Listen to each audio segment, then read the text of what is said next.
There we go. Oh man, Craig, you're having a rough night, aren't you, buddy? Oh, well, Ichi-chan's just there in the corner watching. Hmm. I mean, it says that she hopped online right when this shit started going down, so... Mm-hmm. But she has it off.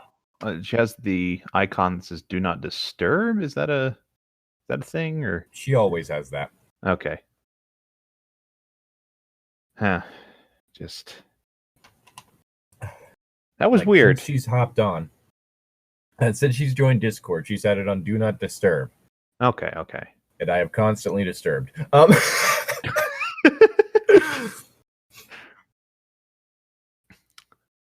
Well, what are we reading, Llytic? Or Harry Potter fanfiction. Oh boy. A bit of a weird one. Mostly because it was originally written by someone who is no longer on fanfiction.net. And then completed by someone else.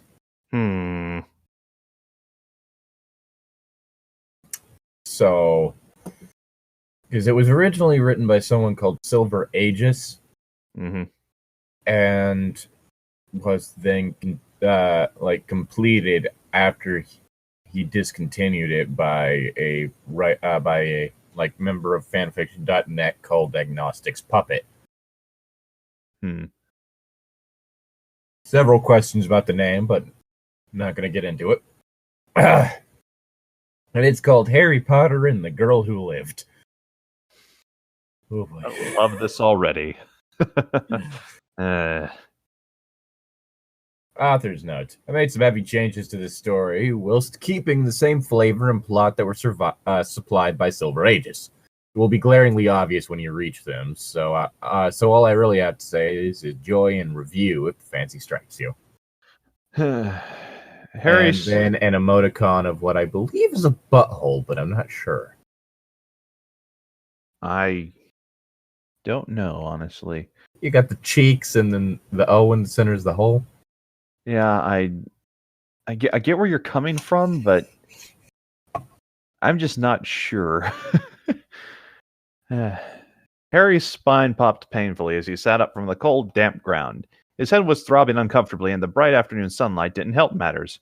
He moaned weakly and began to massage his temples in an attempt to stave off the migraine. Damn, he thought, all the spells I can use, and I don't know how to cure a simple headache. I mean, you could ask Hermione. Yeah, she'd probably know.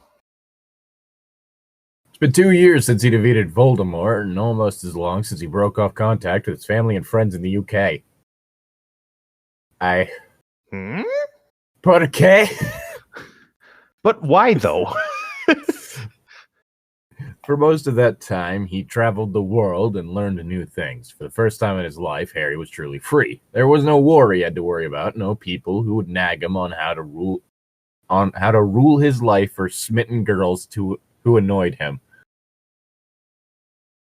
I already don't like this. He wasn't exactly happy, but for the first time in his life, he was content. Okay. Well, at least they're burning the bridges back to everything in the books just starting out. I mean, immediately set everything on fire. It's kind of just my motto for life. Mm-hmm. It hasn't served me too well, but oh well, I'm in it too deep, or as it is, I can't stop now. It's like, Takes out lighter. I ain't no quitter. Too late to stop now. Hang on, I have a picture that kind of works well with this, if I can find it. Might not be able to find it, dang it. I found it earlier, and it's like, man, I could use this at some point in time, but... I can't use the health potions. I might need them later. I have an unhealthy number of these on my computer. Yes! I think introducing you with Spyrobot might have been a mistake. Maybe. I mean, I only spam every now and then in chat, but... How many times did you end up running into the ones with Hitler? Just about every time I've gone on.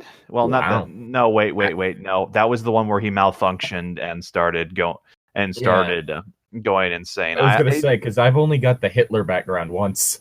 I don't think I've gotten the Hitler background at all. Oh, it happens. Like, no, I believe it. I've gotten a few repeat backgrounds, but the Hitler one is one I haven't gotten yet.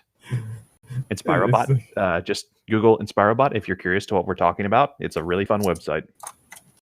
You've likely seen either Sad Milk or Soot House talk about it before, if you're on YouTube. Sad Milk more recently. Soot House hasn't really done anything recently, although Wilbur Soot of Soot House has been still making videos, surprisingly. Don't know about the rest of the Soot House crew. Anyway, as he dropped his hands from his head, he noticed that they were less calloused and scarred, and the painful crick he had in his right shoulder wasn't there anymore.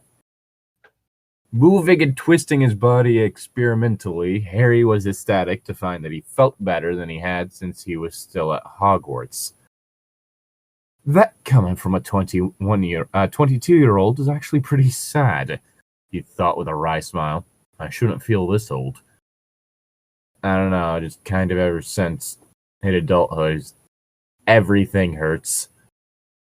But then, Harry's trained mind finally caught up with him. Why did he feel better? He wondered.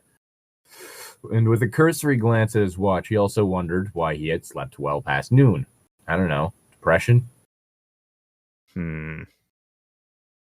Well, maybe his alarm didn't go off. I think it might be depression. It's possible. That's the typical reason. Almost automatically, he rose to his feet, not even noticing that both the sleeping bag that he was supposed to be sleeping on and his camping gear were not there. With a wave of his hand, he conjured a simple hand mirror and hovered in front of himself, gasping at what he saw. He looked to be 17 or 18 years old. Just how the hell had that happened? Zac Efron. He changed the mirror to a full-length one and stared disbelievingly at his reflection. That was a 17 again reference, yes? Yes. Okay. He twisted and turned and lifted his shirt to get a better look at himself. It seemed that, for whatever reason, he had de-aged physically to about 17 years old. You just and turned into Zac Efron. It was weird. It was complete enough that even the scars he had acquired since then had disappeared. Wait, what? Did he need to get his appendix removed? Yes. After defeating Voldemort. Oh god, my appendix. My appendix ruptured. Oh no. My appendix is going to rupture. Mm-hmm. If it does rupture, you're kind of fucked. Mm-hmm. Almost automatically, he rose to his feet, not even notice. Wait, nope. Stepping away from the clearing he was in, Harry finally noticed that his camping gear had come up missing. Also, by the looks of his surroundings, he was back on Hogwarts ground. Just a little ways from Hagrid's. Hagrid's? Hagrid's. Hagward. My favorite SpongeBob character. It's a hagfish. Is that also like distantly related to Squidward somehow and no one knows how exactly that works? Shares his disdain for SpongeBob? Maybe, I don't know. Just a little ways from Hagrid's hut. Hope I haven't been sleeping apparating again. I'm sorry, what? Is that a problem wizards have? I keep teleporting in my sleep. Last time I lost a limb. That's rough, buddy. Maybe you should go see a doctor. Like, what was the name for whatever like part of them didn't come with them? That's a good question. There was a name for that. It was fucking terrifying. It's like, you still bleed from that shit. Like, during the whole, like, thing of them learning how to do it, like, one of his classmates lost a leg temporarily. Mm-hmm. And then during the last book, like, Ron lost, like, a good chunk of the flesh on his arm. Mm-hmm. Because they apparated hastily. Uh-huh. Fuck. Apparating... mistake. Mishaps. Splinching. Splinching. Oh, yeah, that's. I really need to reread those books. Maybe we can do it for a Back Alley Book Club. Maybe. Let's see. Yeah. Imagine like waking up and finding out you splinched. Yeah, that would suck. Ah, dang it! I'm blood missing everywhere. foot. You're missing your foot. Just terrible. Ah. Mm. I just like this. I just like it because it gave me that thought. Harry thought to himself. But before he had the chance to observe his surroundings any closer or find his lost campsite, he heard what sounded like someone sniffling and sobbing nearby. Putting the thoughts about returning back to his campsite aside for a few moments, he turned his attention to finding the person who was crying. It didn't take him long to find the girl. She was curled in a ball, her knees pulled to her chest, and her arms wrapped around her legs. Her long red hair was in disarray as she rocked herself back and forth in her misery. Okay.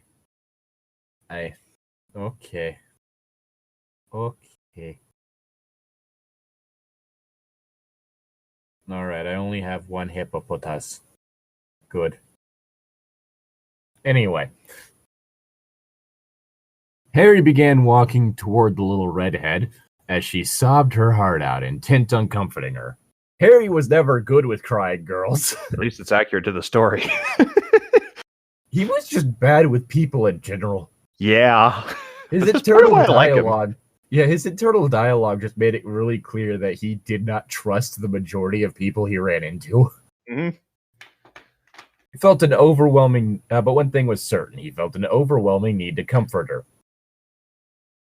Gee, I wonder. Hey there. Hey there. Are you okay? Harry asked, crouching near the young girl. Turns out the young girl was actually the librarian in disguise. Oh no, she's come to this realm too. Just explodes into true form. Just looming over Harry. You thought you could escape me. But you want, as you haven't returned your library books. And don't forget that one time you went to the forbidden section when you weren't supposed to. I always You have remember. late fees. When the redhead girl turned her head to him in surprise, Harry was shocked to see what he was seeing. A miniature copy of his mother. Okay. I don't like where this is going. I don't either. And the next line makes it worse. The redhead gasped when she saw him. Dad? Oh, She whispered in a state of shock. Well, Harry looks just like his father, so I'm guessing that his female equivalent would look just like his mother. I mean, yeah, that's actually cool. I like that. But at the same time, and instead of being called Lily like his mother is, Rose. I mean, they're both flowers. It's fine. Yeah.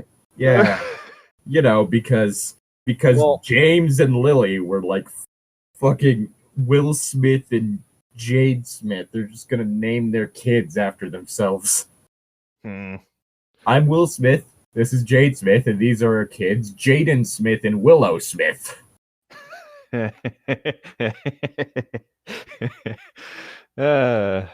never realized that, did you?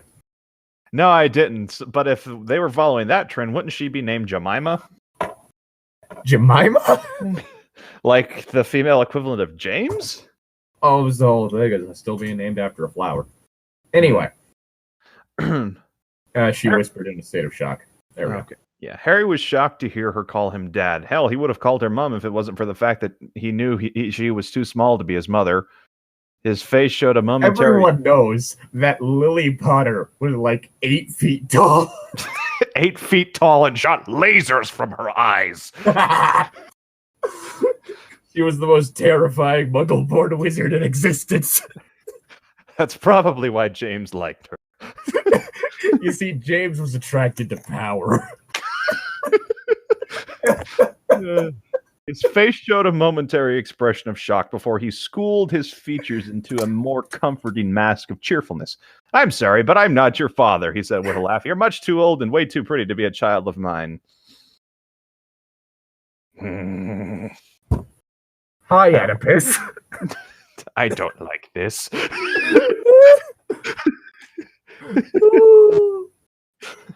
Okay, Hamlet. I mean, Oedipus also works. Yeah, Oedipus works better, but I just wanted to follow up with yours. Plus, Oedipus, it's likely that it'll end with him gouging his eyes out.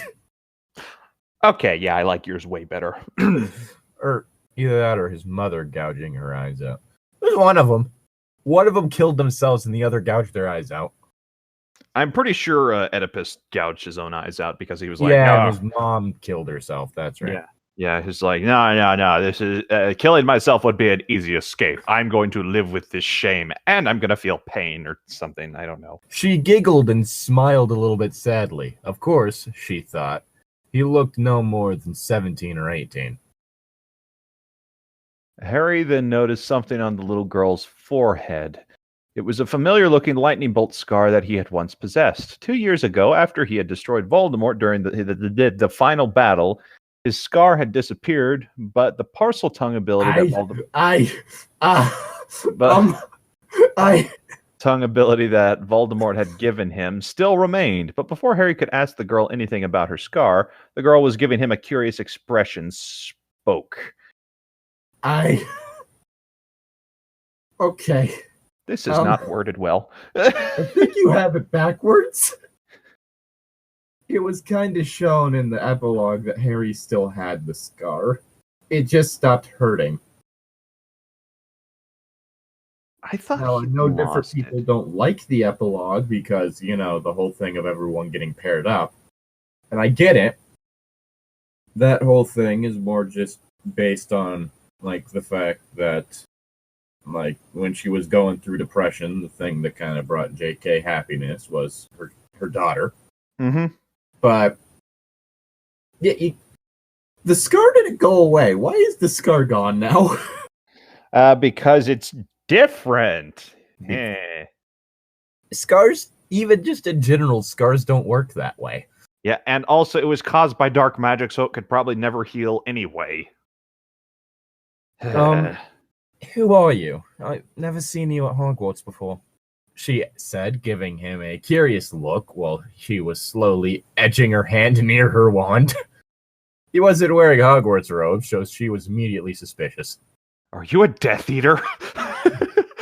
Are you with Voldemort? Harry saw her discreet movement and had wandlessly summoned her wand to his hand before she was even close to touching hers. She stared up at him with a wide-eyed and horrified look. He knew that look. It was a look people had when we're helpless. I don't like this. But why would she look at him like that? Didn't she know who he was? No. Apparently not. She okay, whatever. He would never attack an innocent person, especially an innocent girl. Still, Harry was sure that she posed no threat with or without her wand. It was mostly a reflex action on his part, pounded into him from years of war. Harry sighed and with a rueful smile handed her wand back. Ugh. Sorry, he said. I saw you reaching for your... sorry, he said. I saw you reaching for your wand and, well, reflexes and all. I don't mean you any harm. Here, take it, Harry said, his smile changing to a warmer one. I'm trying to figure out where exactly the accent you used is, like, from. I don't know. Oh, bro, sorry. It's like,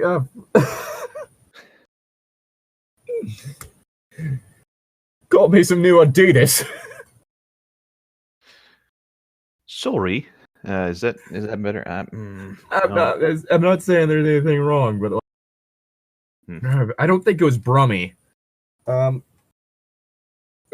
you just ended up going with, like, basically, like, a specific variant of the English accent that is basically, like, their equivalent of, like, the Brooklyn.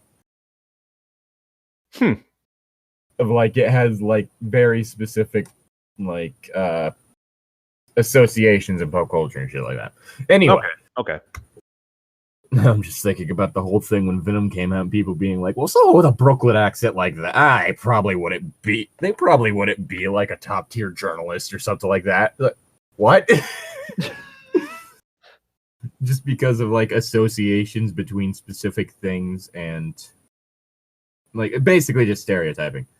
It's like, I'm sorry, but if you're thinking that the Brooklyn accent is the problem with the movie... I mean, I love that movie.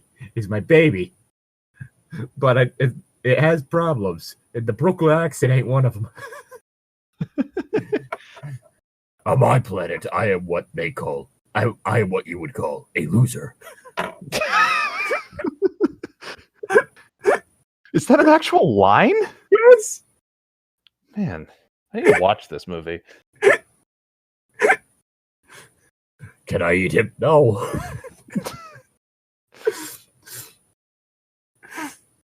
Fucking hell. Anyway, the girl took her wand and sighed in relief. Also, I'd like to point out that, according to this author, Harry has been living in a cave for like the past 2 years. So I don't think anyone fucking knows what you would do. Mm-hmm. Basically, I just feel like it would be like that one behind-the-scenes shot from Akimbo of just Harry Potter with 2 guns nailed to his head and furry slippers. You see that picture, right? Yes, I think I have. Yeah. If anyone out there, just look up Daniel Radcliffe Akimbo. You'll be doing yourself a favor. That came out recently, didn't it? I don't think it came out yet. Okay. Maybe it's coming out in March. I think that's when it... I'm going to look it up. Akimbo release date. February 28th. Okay. So it's coming out soon. Yeah, later this month. Mm-hmm. He plays a video game developer who inadvertently... Miles is a video game developer who inadvertently becomes the next participant in a real-life deathmatch that streams online. While Miles soon excels at running away from everything, that won't help him outlast Nyx, a killer at the top of her game. Well, that's going to be interesting. It seems like it. You know, I really like... Guns Akimbo, not just Akimbo. Whoops. Yeah. I really like the route Daniel Radcliffe is taking. Oh yeah, he started going away from the mainstream and just started doing weird shit. Yeah, because he's doing it for fun now because, hell, the Harry Potter movies have him set for life. And so now he's just like, I'm just going to have fun with it. And it's like, you go, dude. Let's see. Wait. Fortunately, she didn't notice the small gold and scarlet sparks that spit from the end of it as she took it. No, I'm sorry, she said back. It's just, I've been through a lot lately. I'm not sure you heard, but my name was just pulled out of the Goblet of Fire for the Triwizard Tournament. Triwizard Tournament? Harry asked with an arched eyebrow. What exactly was she talking about? Did she just say the Goblet of Fire? What Triwizard Tournament? The tournament hadn't been held since his 4th year. He was pretty sure if the Ministry of Magic was planning to hold the tournament again, he would have to... You've been living in the woods for the past few years. He would have been notified. Just a fucking owl finds him in the woods, drops off a letter. Hey, by the way, bitch, we're holding another Triwizard Tournament. The question becomes, though, like, okay, so has he been staying in a sleeping bag, or does he have one of those magic tents that's like a freaking penthouse? Why would he not have one of the magic tents? But dear God. Thinking the way it made it sound at the beginning, it's a sleeping bag. Yeah. You know what? Maybe it's a sleeping bag that's actually a full-on room. Like he left, and he left all his possessions behind, so he could only afford the man's penthouse tent. So honestly, now I'm just imagining that Harry Potter looks like Aizawa through this entire thing. But no, it says he lost his sleeping bag, unfortunately, so he can't look like. So now he's just unshaven. Well, I think you have an idea for a thumbnail now.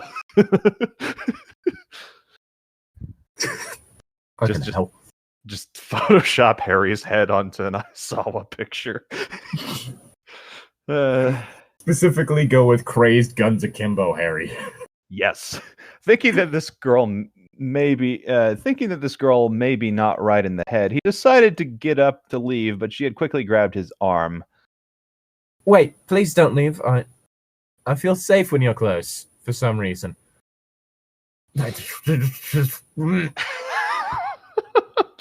Oh, man. Ignoring the fact that you're now in an 18-year-old body, and therefore only 4 years older than her, still... There are several things I dislike about this. She trailed off with a blush. and began to twiddle her thumbs nervously. Are Uh, you okay, Llytic? what is it with you people and incest?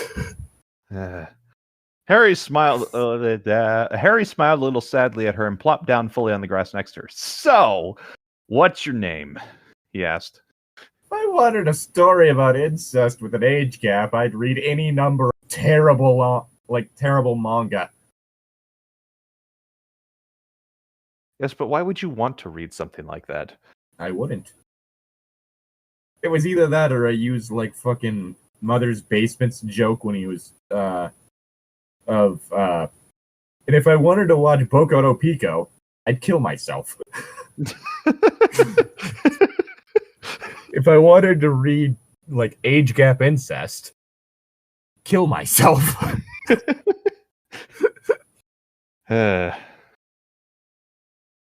She gawked at him. You don't know who I am? She asked. Harry shook his head with a bemused expression on his face. Seeing his look of confusion, she knew he didn't know as he looked simply lost. Her name is Rose. Rose Lily Porter. That's she said quietly. Rose Lily. Harry's middle name. James, I think. Motherfucker. She said quietly.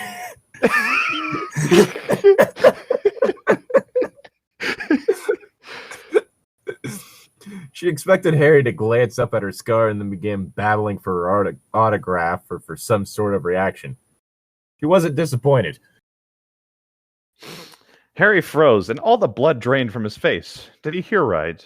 No, it couldn't be. He turned away from her and glanced suspiciously at her from the corner of his eye. You really don't know who I am? She asked again while blushing under the scrutiny of his gaze. Stop! Stop! She was more handsome than her crush Cedric Diggory. Okay. Oh, so that's where I got the name Cedric. I made a character recently and I named him Cedric, and he's a wizard. And I was like, this sounds familiar. I just can't put my finger on it. I forgot the actor's name for a sec. Robert Patterson? Yeah, is it Patterson or Patrickson? Patterson. Don't get me wrong. Robert Patterson's good looking whenever he's not covered in really poorly blended makeup. But comfortable with his handsome face. Oh god, the accent's interjected into the fucking narration. With his handsome face. With his handsome face, green eyes and piercing green eyes and windswept messy hair. Okay, Electra. Ah, God, both of you deserve to be in a Greek tragedy. Not to mention his clothes did nothing to hide his physique. Tom is uncomfortable. I think Llytic is too. Gonna go Game of Thrones on us. No doubt any normal girl would be swooning and feel like jelly if they were in his position. Her position. I didn't fucking stutter. Harry nodded a bit wearily. Something was definitely wrong here. I'm... Rose began to look uncomfortable. And Rose began to look uncomfortable, shade of red. She took a deep breath and spoke again in a shy voice. I'm Rose Porter, the girl who lived. How could you not know about me? She asked quietly and confusedly.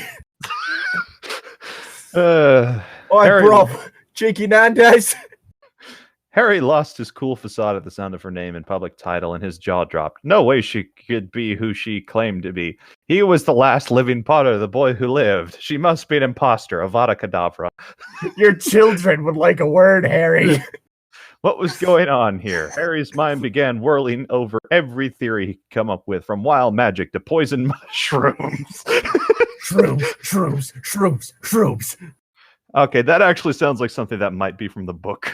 Drugs, drugs, drugs. Rose giggled at his gobsmacked expression. That's a funny term. I love it. Snapping.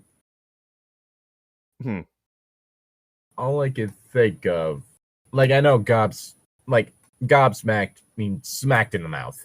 Mm-hmm. But all I can think of is just also the term gobby in English slang, and that's where I'm going to leave it. Okay. I'll have to look that one up on my free time. You do that.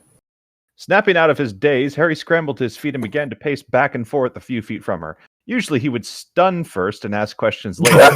I mean, not out of character. Boom! Expelliarmus. No, that would just get rid of her wand. Oh, yeah. Stupefy. Which was the one that blew things up but sounded like that shit? Reductio. But for some reason, he felt compelled to believe the girl.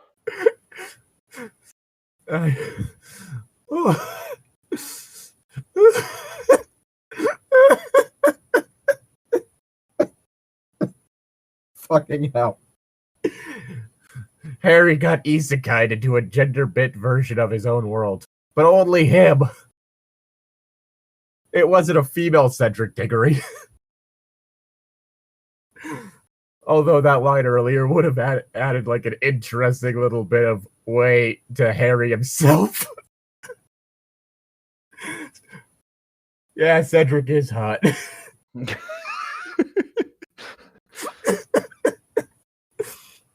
Anyway, Harry's son changing to being a stole Rose. What's wrong? There's something wrong with me being the girl who lived. She whispered, looking hurtful, that someone who was generally kind to her for a second ago was now reacting different to her because she was the girl who lived. She had expected blind praise, not sudden caginess, and it especially hurt her since her friends had abandoned her. Oh, jeez. All right, this is the book where Harry got in a fight with Ron. Oh, yeah, I forgot about that one. Harry quickly reassessed the situation and began to weave a simple plan. It would be best to roll with everything for the time. Band. It would be best to roll. I've ever listened to a single song they put out. It would be best to roll with everything for the time being and figure things out as he didn't feel like he was in any danger. No, it's not that. Harry said, waving it off. Either this girl was barmy, or the mushrooms he had for dinner the night before were more potent than even he had thought. It actually turns out that he ended up taking the drug from John Dies at the end. I was about to say, it sounds like your drugs theory is actually correct in this instance. Like the drugs in John Dies at the end actually like start warping reality. Huh. I need to watch that. There's the movie and then there's the book it's based on. Oh, okay. Yeah. Definitely need to go with it. Didn't know about the book when I watched it. My name is Harry, he said, sticking his hand out for a handshake. Nice to meet you. Rose tentatively took his hand. You sound like a hard of hearing person. Just speaking super loudly. Oh, you there in the mini? Oh, I'm talking to you. Driving a lorry, you twat. Talking about the skirt, you cunt. It's called a kilt. Whatever, you got nice legs. Oh, we're Go for a drink.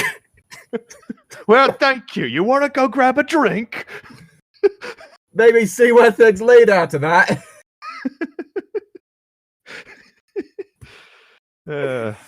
Maybe go down to my place. This is going off the rails. Harry. She said. She said, testing out his name. That's a nice name. Harry nodded absent-mindedly as his mind struck on one possible theory. He drew his wand and with a short wave said, Tempus Balanus. She exploded. Blue letters and numbers ghosted from his wand and hovered in front of him. November 1st, 1994. 11:45 a.m. Harry was stunned. It was 1994.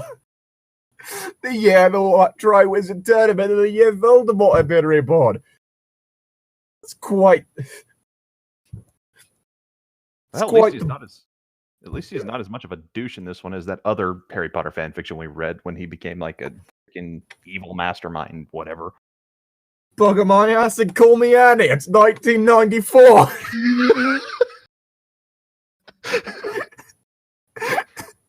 Hey. Somehow we've been thrust not only back in time, but into an alternate dimension.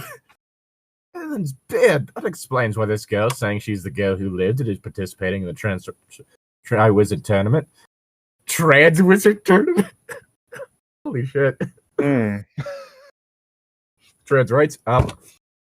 I'm in an alternate reality. Alright, I'm in an alternate reality where I was born a girl. Harry rubbed his temples trying to stave off the migraine that was quickly developing.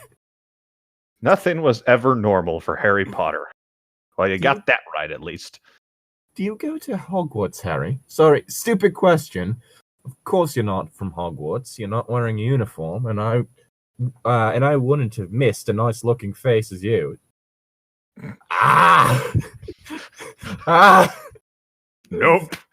Nope, I'm done Xing off right now. I'm leaving. She was turning pink as she realized what she had just said.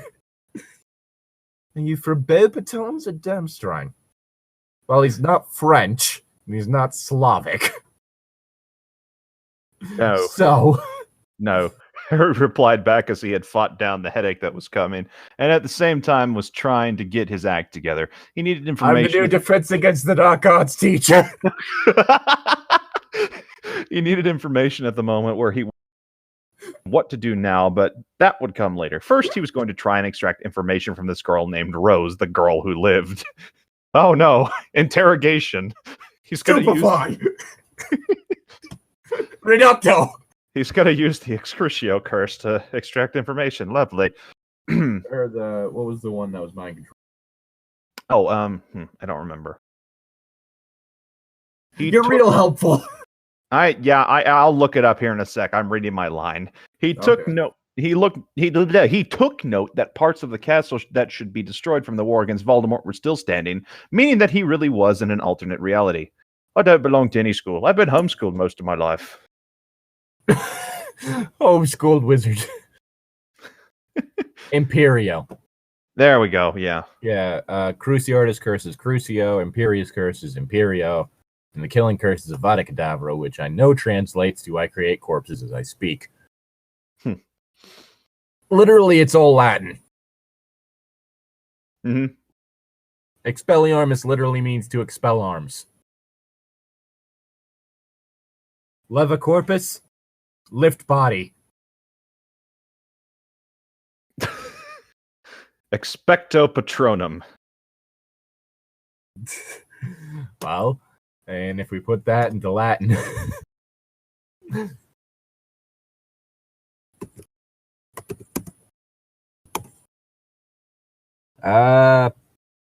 translates into I expect or await a guardian.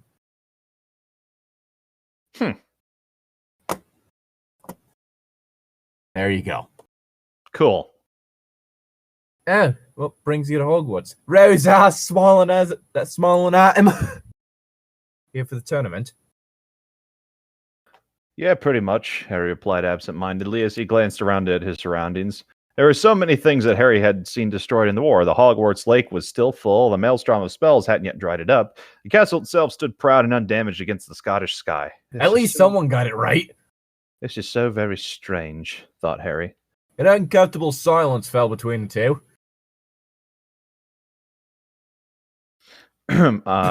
So, said Harry, trying to break up the awkwardness of the situation, you said you were picked as Hogwarts champion. Not quite, replied the redhead, looking at him uncertainly. I was picked into some nameless school. I don't know how, but someone stuck my name into the Goblet of Fire. My name came out right after Cedric Diggory as the 4th champion. You believe me, right? Harry nodded to the girl, and he began to So brainstorm. Cedric isn't a girl in this universe. I'm slightly disappointed. He felt sorry for Rose, as he himself was in the exact same situation that she was in only 8 years ago. I She guess was at in least only she 8 won't. years ago. I guess at least this one won't have Moaning Myrtle perving on her in the bath. But what if she does? Oh, God. He decided then and there to help her. The factor none of you expected. Moaning Myrtle is bi. And also a pervert. That was the creepiest fucking thing in that movie. Like, Myrtle, you are several years older than him. Stop it. Stop it. Stop it. Get some help. Stop it. Get some help. Alright, let's see. You don't seem too surprised. Rose stated when she noticed Harry's thoughtful glance. Oh no. Oh no. Yeah, there we go. Oh no, I am surprised, he said. Now I'm going Bjorn, dang it. Knuckles! And he was, just not that Rose was champion. You don't strike me as the type of person that would lie, unless you absolutely had to. I don't think you'd want to like about something like this. I don't think you'd want to like. Oh, it's supposed to be lie. Yeah, I just realized that. So if you say you didn't put your name in the goblet, I believe you. Smolin, Rose knew that then that Harry was a calm person. Thank you. She said with sigh relief. Relieved sigh. Same thing. You are the only person who seems to believe me. All my friends abandoned me, thinking I was lying. Harry knew how the redhead felt, as he was in the same position as her when he had been chosen as champion in his redhead. But at least Hermione stayed on his side. I did that on purpose. Why are you like this? I'm sorry. I won't do that again, maybe. I'm the only one, Harry asked in confirmation. Rose nodded to the messy-haired, green-eyed teenager. Yes, even my friend Hermione didn't believe me, and she was the person least likely to leave me. She said in a hurt and sad voice. What about your family? Harry questioned in a quiet, hoping voice. The thought of the Dursleys raising a witch curled his toes, but one look at her petite and malnourished form told him everything. Did you try and talk to them for any advice? Rose gave a bitter laugh, shook her head sadly. My family? She spat the word as if it was something foul. Don't like me. They hate me. And detest my very existence. I doubt that they would give me advice. They'd probably just tell me to die or something. Just wait until you save your adoptive sibling from a Dementor. They'll ease up on you. I mean, that is literally what happened. Yep. Definitely sounds like the Dursleys, Harry thought.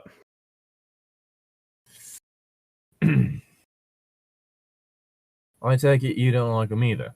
Harry sighed with a small, comforting smile. Well, you're not the only one that dislikes the family. Dear God, that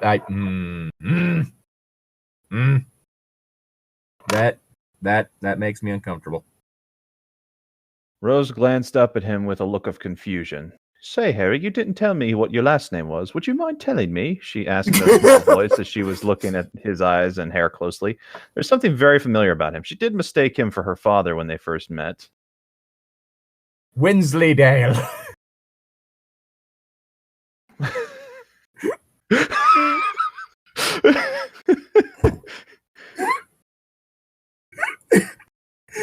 I wish I could do a Wallace impression. We've got to have cheese, Gromit. We've got to have cheese, Gromit. Not even Wensleydale. Did you see that one? I saw. If you're talking about the "I am the Senate," but Palpatine is Wallace. If that's no, I'm talking about like the actual like Grant short where like Wallace met a girl that he liked and they hit it off, but then they find out that like she's allergic to cheese. Oh and no, I she haven't. breaks up with him. Oh, I haven't seen that one. That sounds I'm terrible. sorry, I just can't eat any cheese. Like when she walks over, she just goes, "Not even Wensleydale." Just really sad and dejected. I do remember watching some of those, some of the episodes when I was little, and that show was really good. Like, the animation studio is good. They've also you can find some of these shorts on YouTube, but I can't remember what it was called. But it was basically, it was like a parody of like that whole thing of like different British news stations where they just basically like interview people on the street, but instead it was just like a whole bunch of animals at like the zoo and like at like pet dogs and stuff like that.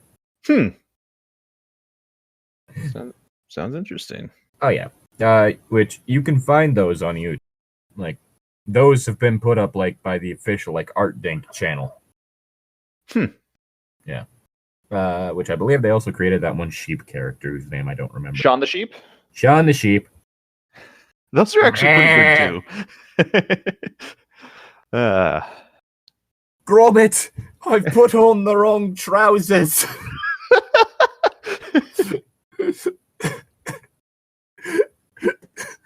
Yeah, like I was just like, what's last name? Wensleydale. Like all that popped into my mind was Wallace saying Wensleydale. We've got to have cheese, Gromit. Oh, fucking hell. Harry wasn't sure if he should tell her the truth or not.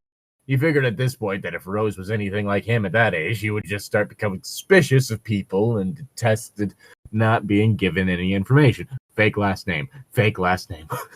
Wensleydale. I'm Harry Wensleydale.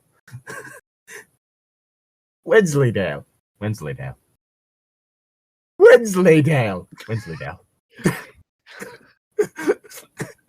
You're kind of going on for a while with this. I'm just imagining like him saying that and her just being like, "You're kidding, right?" Nope, and just confidently like Wensleydale. Nope, I'm actually the heir to a cheese company. Wizard cheese. It's made with magic cows. Wizardsleydale.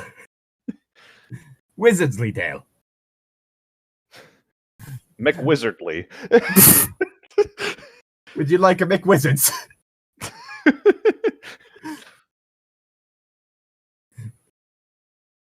Fucking hell.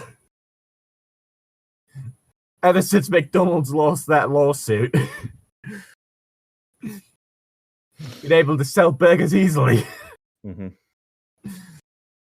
He figured it wouldn't hurt anything to tell her embellished version. Wensleydale, he said. Rose's eyes widened almost comically. Harry was pretty sure he knew exactly what was going to find. I'm your cousin. Oh no. It wasn't exactly the truth, but Rose looked surprised and shocked at what he had just said, and suddenly she was that is a terrible lie to go with after you had to ask her what her name was. And suddenly she was a million miles away. Another Potter? She hoped this wasn't a dream. Perhaps now she would never have to go back to the Dursleys again. Okay, you see, that's a good motivation right there. Like, I have family? Cool, I can leave the Dursleys. That would work, but no, it's going to go somewhere else. Yeah, I get the feeling that it's going to go a direction we don't want it to. Yeah, no kidding.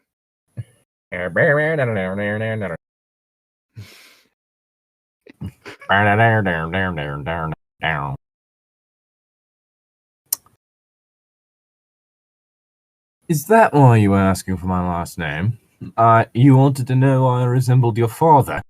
Harry laughed and shook his head at Rose's stunned nod.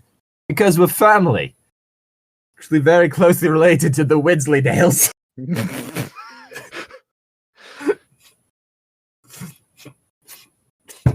Ow. See, my mother, Orchid Potter, Oh, jeez. married a nice man by the name of Davis Wensleydale.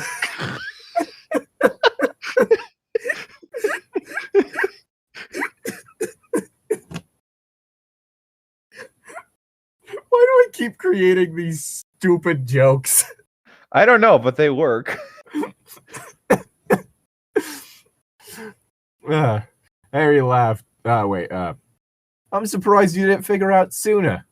Rose simply stared at him with a mixture of shock and hope written on her face. I never really knew my family either. My parents were killed when I was a baby, a lot like yours. So I never did. So I immediately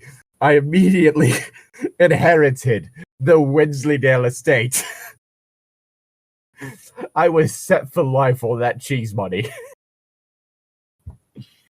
But I was sent to live my way out in London. Harry was enjoying the expressions that crossed Rose's face. Shock, joy, confusion, and finally disbelief. But what about your eyes? They're green. I never heard of any Potters with green eyes, Rose said hesitantly. Harry's story had a lot of holes in it. Who exactly were his parents anyway? Wensleydale! He definitely looked like a Potter, but with his disheveled black hair, he looked more like a Wensleydale. The professor never mentioned that her father had any siblings.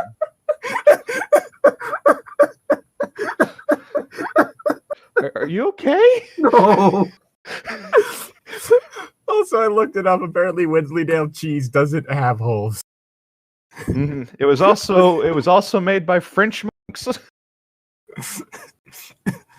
Well, there's Yorkshire Wensleydale cheese. Yeah. But Professor Lupin never mentioned that her father had any siblings. Perhaps one of his parents was a squib. She had heard about Hermione about pureblood families disowning their children when they discovered that the child was a squib. Perhaps that's why, but still, the Potters didn't sound like a family that would do something like that. You don't know, your parents are dead. Fucking hell. Try not to kill her. Like yours, from my mother's side. Harry answered. It seems Wensleydale men have a thing for red-haired, green-eyed beauties. I dislike where this is going.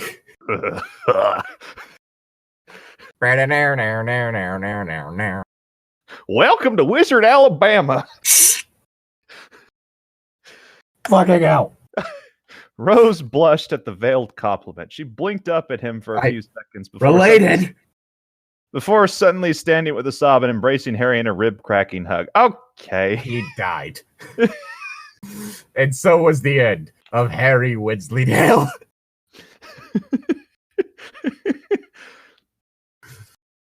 Rose, once again mortified that the girl was crying, Harry began to wonder why girls are so emotional. Wensleydale, I'm going to yeet you out a window.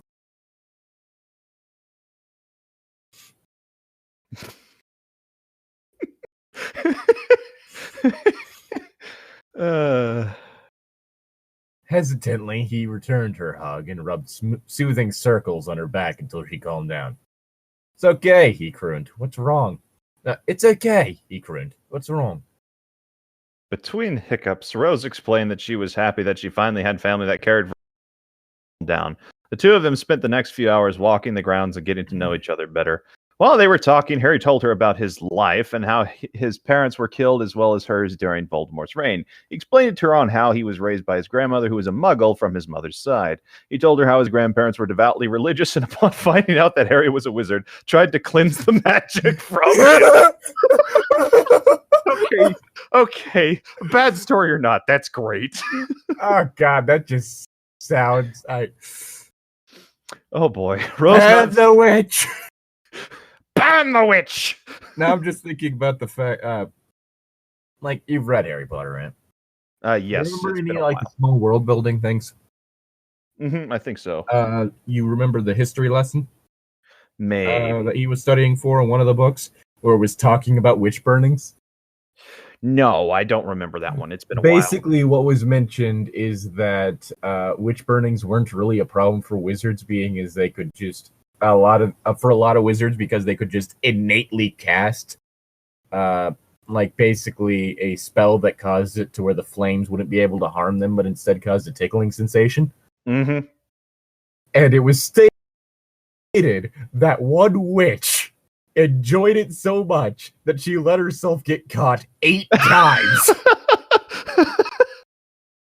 It was like Wanda the Weird or some shit like that. That's funny. And so basically they just have to like scream as though they were like in pain and then apparate out of there when the flames got high enough. And leave ashes behind. Yeah, like, because it would still burn the wood down, apparently, just not them. Mm-hmm. But that's all I can think about. Rose nodded sympathetically as she knew exactly where Harry was coming from, what with her aunt and uncle. Harry told her how an old friend of his parents had come to visit one night and arranged a private tutoring schedule for Harry under the guise of a gifted and talented student's tutor to teach him about magic. Then, once he came of age, he left his grandparents' house without ever saying. England, gifted and talented. Okay, so apparently it is a thing in the UK. Mm-hmm. I had to check. Because that easily could have been a whole thing of an American writer putting in a thing from American schools. Mm-hmm. All right. Okay. Did you finish your line? Yes. All right. What the fuck is that? Okay, so leaving his grandparents. All right. Rose told Harry about the Dursleys, about growing up in the cupboard under the stairs, and her cousin, Dudley, who constantly beat her up. She told him about how the half-giant Hagrid rescued her one night and told her about her heritage and how she was really a witch. She told him all about her first year, how she was the youngest chaser in a century. Harry laughed and told her that he played Seeker himself. Harry, you're showing your hand too much. She told him happily about meeting Annie and how they defeated a troll at Hogwarts. Rose even managed to get through the fight with Quirrell without her voice hitching. She explained how she rescued Ginny in her Ginny. Fuck. Mm-hmm. Ginny. In her second year. And how Ginny had developed a hero worship complex because of that.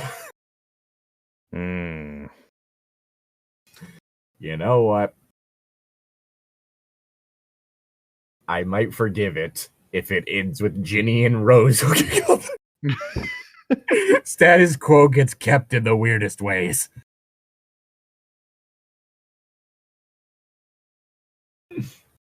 Dear God. Oh, God. Okay.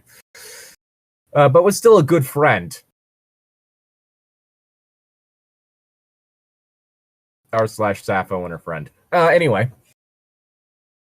Rose didn't notice the shadow that passed over Harry's face at the mention of Ginny. Rose was still... Wait, what? I don't like where that's going. Rose was a bit hesitant to mention Sirius, but relented with Harry's warm and encouraging smile. Harry spoke fondly when Rose mentioned Sirius and her adventures in the third year, her voice overflowing with happiness. Rose vowed then and there to make sure Rose stayed happy. Wait, did I say Harry or Rose the first one? I don't remember. Okay. I very well may have just said that Rose vowed to keep herself happy. But you know what? Self-love is important. Mm-hmm. Make sure that you out there feeling good. So long as doing so doesn't require you to hurt people. Mm-hmm. Unless they are, in fact, like, harassing you. In which case, destroy them. But, other than that... It's your line, Tom. Okay, sorry. I got caught up and I'm taking a quiz like what my wand... Are you taking the wand quiz? Yes. I'm trying to get Okay. another one because I clicked on a wrong answer, so I might have to use my alternate email. I mean, all I can think about is the fact that I somehow ended up with like the edgy Patronus when I took the Patronus quiz. I ended up with a snake. Nice. Don't get me wrong, I love snakes, but like that's kind of the whole thing of like you'd only expect like the edgiest motherfucker to like say, "Oh yeah, my Patronus is a snake." Like, god damn it! I answered the questions and I got snake, but I also ended up with Gryffindor, so it's an interesting situation.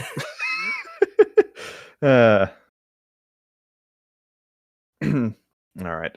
Anyway, Surprisingly, there was no golden trio at Hogwarts. Their group was made up of 4 people: Rose, Ron, Hermione, and Ginny. It was a surprise for Harry when he found out that 3 of them had turned against Rose after finding out that she was named the 4th champion.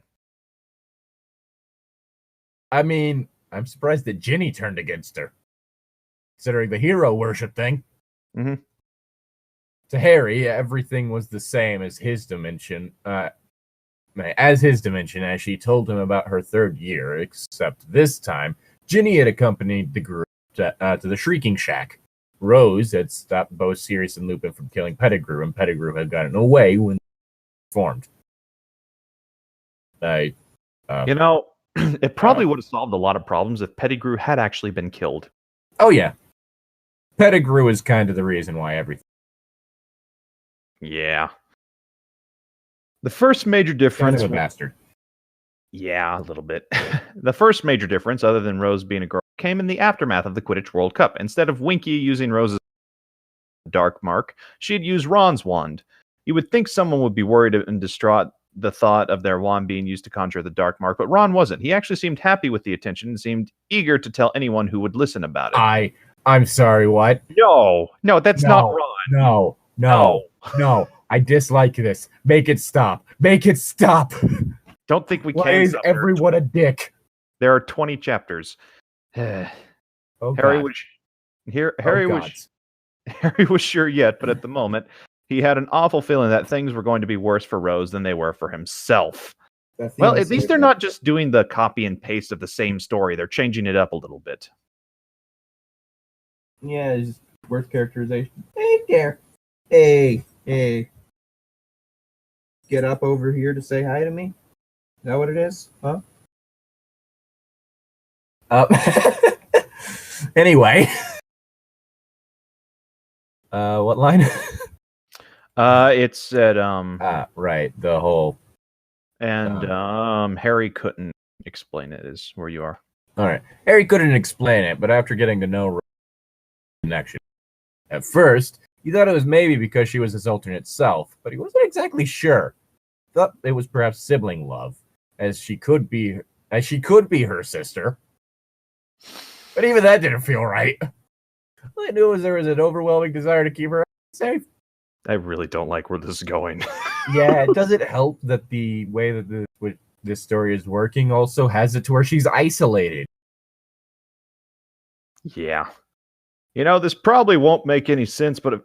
hang on. This probably won't make any sense, but it feels like I've known you all my life. Rose whispered in a soft, caring voice as she smiled up at Harry warmly. Today had become the happiest day of her life, and not even the thought of having to put up with the entire jealous and envious school could have dampened her feelings. Me too, said Harry, a little remorsefully, as he couldn't help but feel guilty for lying to the little redhead. Well, I mean, at least he's showing guilt for something that's wrong, I guess. I don't know. I'm trying to look on the bright side here. It's very hard. Nah, I don't want to hear about anything being hard right now. As the two sat next to each other in comfortable silence by the lake, they watched the squid swim lazily across the surface and play with some students from the castle.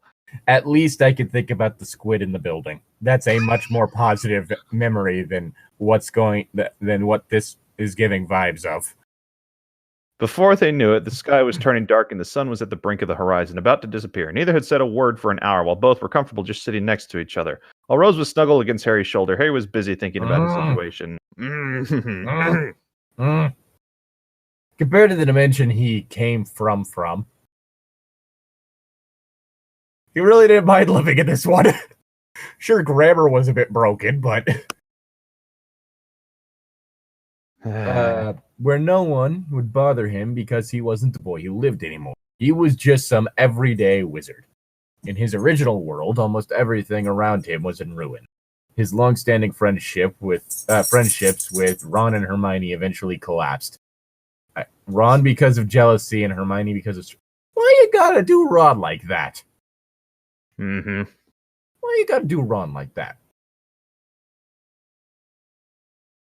Why do movies gotta... Why do the fucking movies gotta perpetuate his shit? Ron was like one of the anchoring forces in the books. That's one thing I do remember. Ron was Harry's rock. Yeah. And I mean that in every way. Okay, then. Take it however you want. My point is, Ron was kind of Harry's emotional center. Yes. Harry typically didn't have too many good things to say about Hermione, like, for the first few years in the book. Mm-hmm. Ron, however, just... I hate how this is a thing that the books have caused. I mean, that the movies have caused. They turned him into a buffoon. A jealous, angry idiot. I hate it. The three of them went their separate ways. Harry began to wander, looking for power and help defeating Voldemort. Wait, what? Pardon? Pardon? Was this before Deathly Hallows came out? When was it written? 2008. Hang on. You scroll up. I'll stay down here. Yeah. And the Deathly Hallows came out in 2007.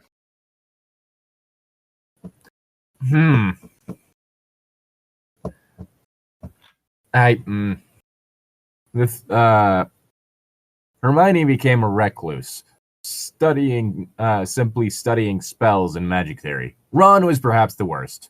He gave in to Riddle's promises and joined the Death Eater. I'm sorry, what? Stop it!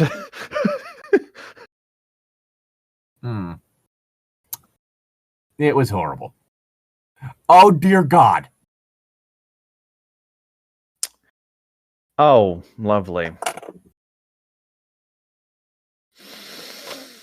Hermione was raped and murdered by Ron when he discovered that she did not have any feelings for the redhead. Instead, she had unreciprocated love for Harry. Despite it all, Harry's both accounts. Yeah, no, I'm inclined to agree here. Despite it all, Harry still loved his friends, and Ron's betrayal cut him deeply. With Ron's betrayal and Hermione's death known to the Order, Harry's relationship was the next relationship to collapse. The stress of having lost two of her best friends, one of whom was family, finally made her snap. She and Harry had a fight, and she screamed that everything was his fault. She even went so far to say that his parents' and serious deaths were his entire fault as well. I'm guessing that was referring to Ginny. Mm-hmm.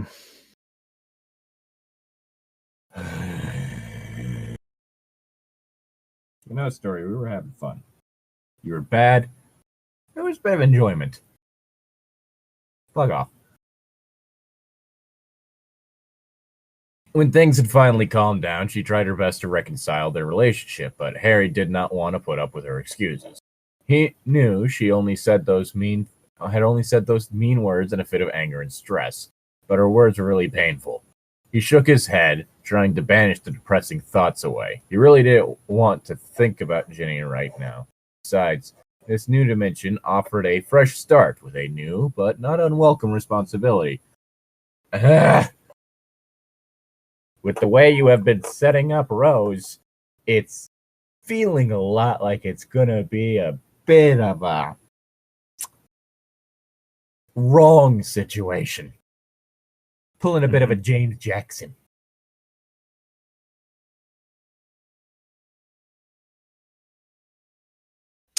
Okay.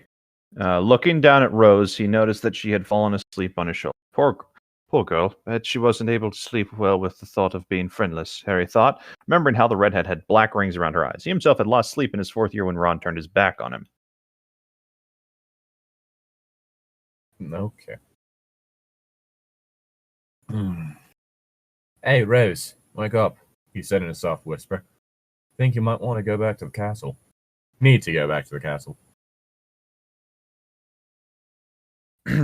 Don't want to, she whined softly as she pulled away you skipped. from him. Oh, whoops. Harry smiled. Harry smiled softly at how Rose had rubbed her eyes with the back of her hand. What was that? She mumbled, snuggling closer into his side with a cute little grunt. I don't want to. Stop it. No. No. I'm not here for this Japan-level bullshit. Or, I guess, anime-level bullshit. Point is, no. Harry couldn't blame her for feeling comfortable with him. When he had been in his 4th year, he would have been happy to discover he had a living magical relative. All he had was Moaning Myrtle. Perving on him in the bathtub. It was wrong. Don't do that. I don't care if you're dead. Don't you go perving on people. Bad. Especially when they're underage. He wouldn't have wanted to part with a relative who he had just met for a short while either. Fucking cares. Rose, come on, wake up, said Harry. You've got to get back to the castle. I don't want to. She whined softly as she pulled away from him and began stretching. Harry finally noticed just how thin and bony Rose really was. The robe's hung on her gaunt frame, and Dudley's cast-off did nothing to help. Was I really that skinny and bony at her age? Thought Harry, realizing that she should be at the age where she was starting to mature physically. Nah! Then again, she was malnourished for so long. She's probably going to remain skin and bone all her life unless I... Now, Rose, how often do you eat at the Dursley? He said as he looked at her with a raised eyebrow. He already knew the reason why. But he had to ask as to not draw suspicion when he helped her. Since he was apparently stuck in this old reality, he was unsure when or if he was to return. He needed to get a plan together to help. There was no he there before needed. Rose glanced at Harry nervously. She noticed he was looking at her appraisingly, though not in a perverted way, but in a way Mrs. Weasley would to make sure she was eating well or not. Decided to tell the truth, she spoke in a soft voice. I told you before, the Dursleys don't like me, so they don't really feed me that well, and I'm treated as... Again, you're failing to do the whole parental thing. Just gonna say it. It doesn't give off that vibe. Maybe it's just because we're on fanfiction.net where that never... But... I'm not getting the vibe that this is a... I understand, Harry said, making a placating gesture with his hands. Would you like to get into shape? Are we gonna start working out? Rose frowned slightly at this. Training montage, bitch. She didn't know how to take that statement. Has it working out? She asked hesitantly. Oh, fuck. Eye of the Tiger starts blaring. Author, you stole my joke. Oh, god damn it. Rose, wait, no, something like that. But what I'm asking about is if you follow my directions closely, in a month you'll be as healthy as an everyday 14-year-old girl. Maybe even prettier than the rest of your classmates. I dislike... I don't really like either. Said. He frowned when he realized what he just said. Of course, you're beautiful now. Ow.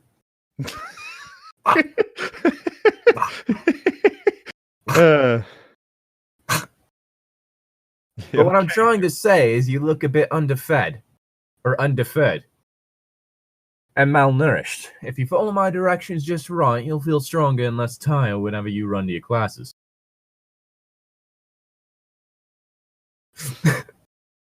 Rose pondered what Harry said. You said in only a month. How is that possible? As far as she knew, Steroids! it took months, not weeks, to get oneself into shape. Easy, said Harry, stopping in the courtyard. He did not want to draw attention of himself to the public just yet. I can make nutrients and vitamin potions. Steroids! Wizard steroids! Wizardroids! Wizroids!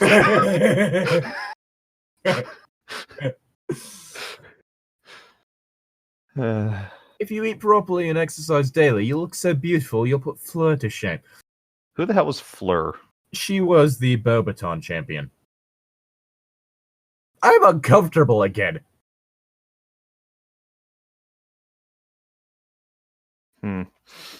Okay. Where did we go? Here we go. With a giggle, Rose immediately agreed. She was a bit tired of looking like a waif when she was rightfully 14 years old.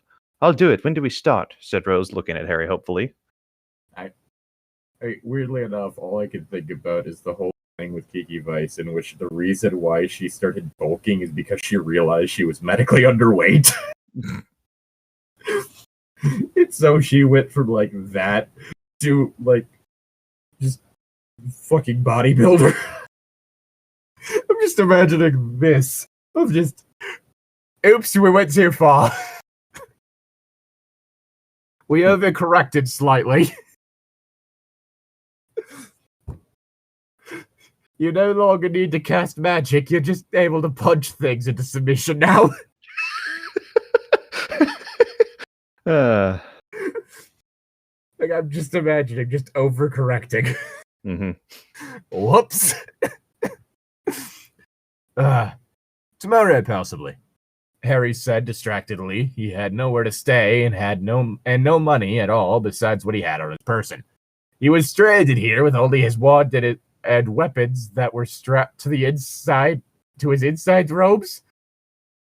I'm sorry, what? His underrobes. Why is he strapped? The only weapon you really need is a wand. You have a wand, you basically have a bomb. You have several bombs. Just reducto on everything. Mm-hmm. Luckily, he had shrunken his trunk and it managed to travel along with him to this dimension. I'll contact you tomorrow before you go to class. Okay, she chirped in a warm voice as she gave him a big hug. Thank you so much, Harry. Why are there so many hugs? I mean, hugs are nice. Yeah, but there's a lot of hugs for two people who just met. Mm-hmm.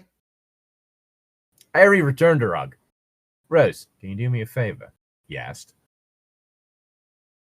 Sure, shrugged Rose. Sign this NDA. Okay. Oh, fucking hell. Little word of advice out there.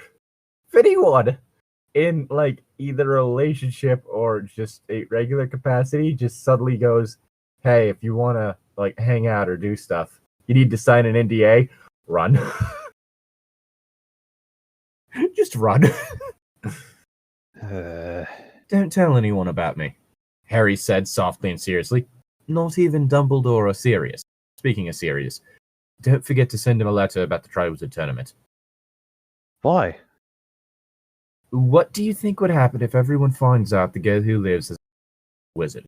They're going to hound you and me for questions on where I came from, and I really don't want to be annoyed. You should know how. You should know it feels to have admirers. You should know it feels to have admirers coming up to you and bothering you with questions or pictures. Bother. Let's go bother Snape. Bother. Harry's Niels Sorega. And now he's just mostly doing music stuff, which is also interesting. And he also did Ultimate Showdown of Destiny. God, his YouTube career is weird. Old Godzilla. Harry hopping was around. thinking about some of his former classmates in his old dimension. Now, all I can think about is this one edit of Ultimate Showdown of Ultimate Destiny, where it's only old Godzilla. Where it's only Godzilla. I like it. Godzilla was stomping around Tokyo like it was big playground when some. Rose What? Rose nodded in understanding. An image of the Creevy brothers popped in her head. Yeah, now since you mention it, it makes sense. Rose grumbled softly at the memories of Valentine's Day and how so many guys had tried to ask her to go out with them because she was the girl who lived. She had received so many letters last year. Almost all the owls in the Great Hall that morning was there for her. Oh, wait a fucking second! What? Now, for the reasons I don't want you to tell Sirius is because he has a knack for being a bit curious and should remain in hiding, not wandering around in broad daylight. Why is that 2 words? When all the auras of the wizard world are given orders to cast first, ask questions later. Harry spoke softly at the thought of being able to see his godfather alive again. Even though it had been years since his godfather's demise from the Veil of Death, also probably getting hit by an Avada Kedavra, whatever, he still had missed him terrible. As for Dumbledore, well, I have a feeling he won't trust me.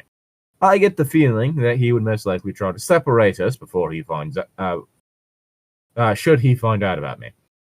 I'll be honest with you, Rose. The thought of losing you is terrifying. You just met, you fuck.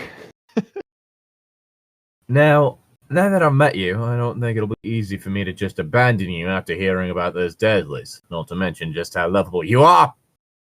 Hey, I just met you. This is crazy. Here's my number, so call me maybe. Rose responded by giving him another big hug. Okay, you're right. This is a lot of hugs. Why? Like Harry, she felt the same way. After being able to meet the last surviving family she had left after Sirius, she did not want to let him go. If she had to, she wouldn't give him up without a fight. I promise I won't tell them anything, Rose promised. Yeah, hugs are nice. Few things as comforting as a hug from someone you... Stop it. Stop it. Get some help. Good, because if you do, I won't be able to help you become an animagus.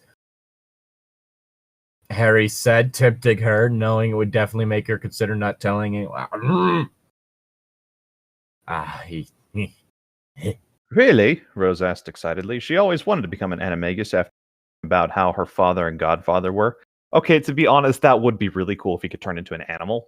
Yes, I too want to be it. I was caught between saying furry and druid. I just want to be a fucking bird so I can fly and get out of awkward social situations and just fly 20 miles away. I shit on anyone who's ever wrong, and no one will suspect a thing. I'm a goddamn pigeon. Yes, said Harry with a mischievous smile. I figured that every porter should be an animagus, but only keep your gob zipped. Oh, Harry, I promise I won't tell anyone. I swear it, she said, practically strangling him. Somehow the hug had devolved to where she had both her hands around his throat. It's okay. This happened. It's okay. Harry's into it. Tom? No. This story might do that. She's underage and also technically his sister in a genetic sense. Sorry, just going with the tone of the story. Oh, I don't want to think about Pottercest. Neither does the dog. He just huffed. The thought disturbs him, or at very least exhausts him. Disappointing the dog, Tom. I'm sorry. Yeah, you should be apologizing to him. Oh, God. Yeah! Yeah! Said Harry as he tried to pry himself from the excited redhead from. But first I need you to get you back in shape. Can't turn into an animagus or your skin and bone. Rose nodded happily to her cousin. not only was she able to meet her cousin today, she was going to be an animagus.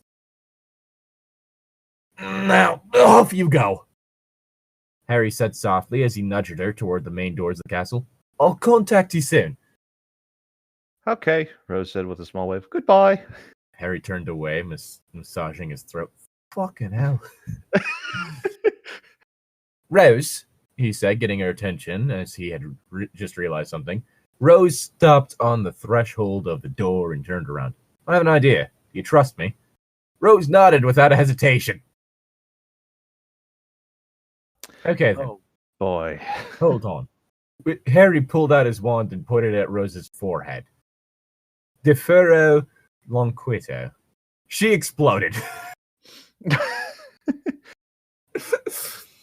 He muttered, and a small blue rune glowed briefly on her forehead. Harry repeated the spell on himself. What? Rose started, but Harry interrupted her. Why? Why do you need this? That spell gives me the ability to speak to you in your mind, and you talk to me whenever you need to. Harry told her mentally. Why? Why is this necessary? Because it is. Does this serve anything other than just this creepy vibe this story has been giving me this entire time? Oh, so it's not just me. Good. Like, the whole invading the mind thing. Like, Your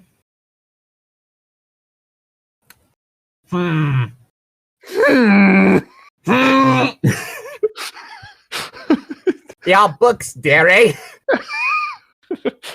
Your books are overdue. Your books are overdue. I'm sorry. We'll return them once we finish the Back Alley Book Club episode. You better. Llytic, why didn't you return the books? Because we need them for Back Alley Book Club. Oh, God. You still need to get past chapter 1. Oh, my God. Yes, I do. Oh, no. Harry told her mentally. He didn't mention that it prevented legimancers from reading her thoughts. It gave her an automatic occlumency barrier. Of course, it makes her scry-proof. Because why the fuck not? It was a powerful forgotten spell he discovered on one of his trips to Egypt. Weird how it's in Latin.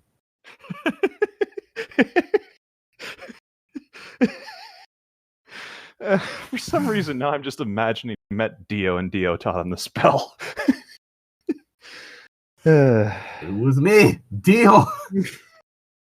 Bye-bye, Jojo. Goodbye, Jojo. No, goodbye. Why do I keep thinking it's bye-bye? Goodbye, Jojo. That's a baseball. Only exceptionally powerful wizards or witches could cast this spell, and there were only a handful of people alive that could even perform it if they knew the spell. Because he's Harry fucking Potter. That's why. Because I'm Harry fucking Potter, bitch. Wow, Rose shouted. How do I speak to you? Think of what you want to tell me while keeping it in your thoughts, Harry explained. You done bent. Rose's face screwed up in concentration and her tongue stuck from the corner of her mouth cutely. Harry, can you hear me? Rose said, Harry. testing out the mental link. Oh, fucking hell. Oh, good lord, you yelling. Stop it. Oh, fucking hell. I hear you, he said out loud. Wow, that's so cool, Rose said excitedly. So can I contact you anytime I want?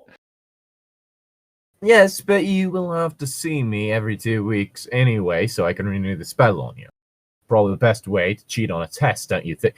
Don't you fucking try to do the cool older dude thing. God, you are so fucking creepy in this.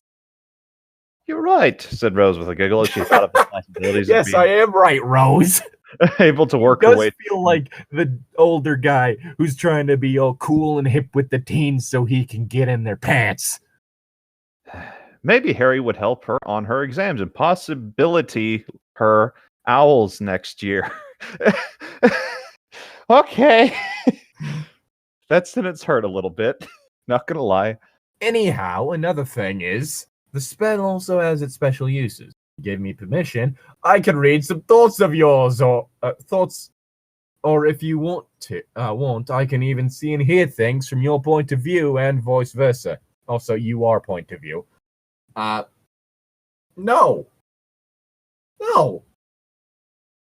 Again, there are contexts in which this sort of thing can work if, say, it's not the immediate thing that happens with people meeting, and one of them isn't very much younger than the other. Dear God, this is creepy. Why did he have to become 18 again?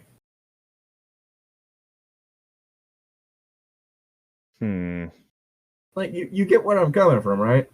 Yeah, it's just odd. Just creepy. Yeah. I mean, maybe if he'd become 14 again, but even then, that's just... Even then, he would be psychologically, like... just lots of things. It's your line. Okay, Rose nodded, though she didn't understand it. Fucking hell, you're a dumb child. I mean, that. Then again, Harry's not known for being the smartest either. Yeah. You know, okay, despite the bad writing, I actually like him. He was like a decent character.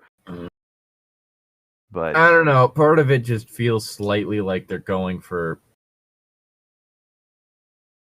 Like, they're trying to do, like, the whole broken bird thing. That's the vibe I keep getting. True. And well, I mean... that is what's creeping me out. Well, I mean... Like, she's all serious and broken, but at the same time, she has her silly moments. And she's also very much attracted to the main character, which is the important thing that we needed to establish first. Mm-hmm. Yeah, no, I could see where you're coming from. I don't know. But, Damiana and Tony had a better meet cute than this. Yes. But, again, that was a bar fight, so... Yeah, well, what was I gonna say? I was gonna say something I don't remember. I'm just happy that you thought that was a better meet cute. Like, fuck, how do I make this scene good?